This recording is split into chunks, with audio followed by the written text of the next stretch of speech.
Hi, my name is Josh, and welcome to the Doolin Lab. This summer, I will be taking you on an adventure through the Doolin Lab where we'll get to meet some of our researchers and see who they are.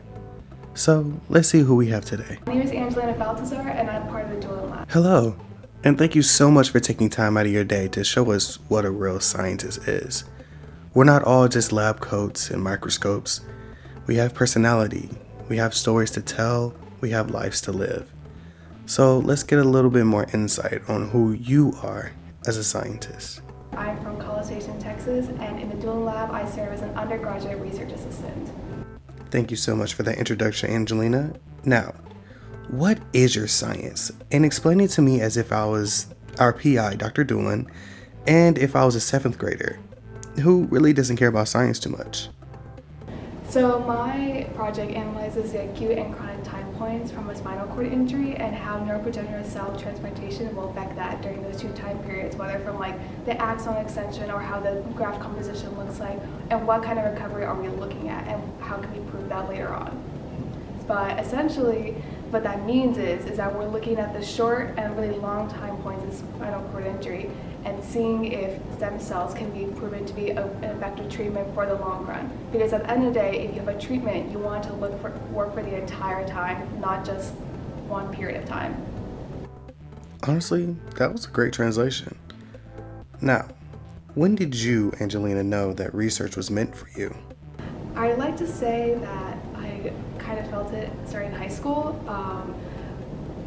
I remember watching a 60 Minutes interview, and they were talking about the potential of stem cell treatments for like sickle cell anemia, but then I thought to myself, what if this could work for the brain or neurodegenerative diseases? So Interesting. How has your life changed since diving into research? I feel like I've gained a lot of confidence and a lot of interpersonal skills I didn't think I would get. How to communicate better with other people, how to relate to other people, how to teach people how to do things. These are really important skills, and like I feel like it's changed me to become a better communicator, a better presenter. And Now, importantly, why do you do research? I do research because there are many questions. And we have some answers, but we don't have all the answers yet. And especially like in certain fields of medicine that we're going in, like it's so new that right now we have so many questions, and what better than like trying to find the answers to those questions and making sure our world is better and like we have the best treatments to provide to everyone. If you were not in spinal cord research right now, what would you be doing? I'd say probably because I'm a biomedical engineering major, I'd probably kind of go into industry and look into prosthetics, or I think I'd go kind of industry route, but I'm very happy where I'm at right now because research has definitely opened the horizons for me.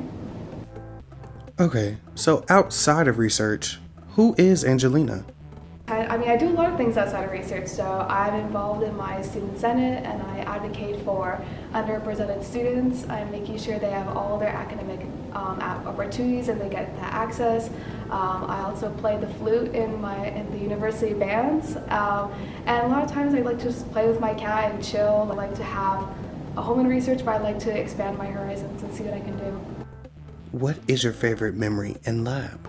Last October, so we had our lab meeting, and it was like Dr. Doolin's birthday during that time, and everyone was there. We were all having a great time. It just felt like a family. While there are presentations and those big conferences you go to, like what's most important is the connections you make on a day-to-day basis.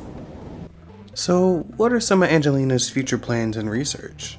So I currently want to go to grad school. I thought for a while I'd go to industry route, but after joining this lab, I really want to go to grad school. I want to work for the National Institutes of Health and kind of be my own PI and like mentor people in this field. What's coming up next for you in the near future? This summer, I'm going to go to Harvard University for the stem cell internship program. I'm going to be learning with other professors and PIs, and the project I'm on is working on epilepsy and like how stem cell treatments can help that and help treat epilepsy. I'm really excited for that. If you were giving advice to an undergraduate student that wanted to get into research, what would you say? I'd say you don't know until you try. You can never go wrong with it, and you can learn so much more than just the topic itself. You may kind of skip around labs, then that's totally fine, but the stuff that you will learn will apply everywhere you go to, from the classroom to outside in organizations to like your personal life. It's just a really great option for you.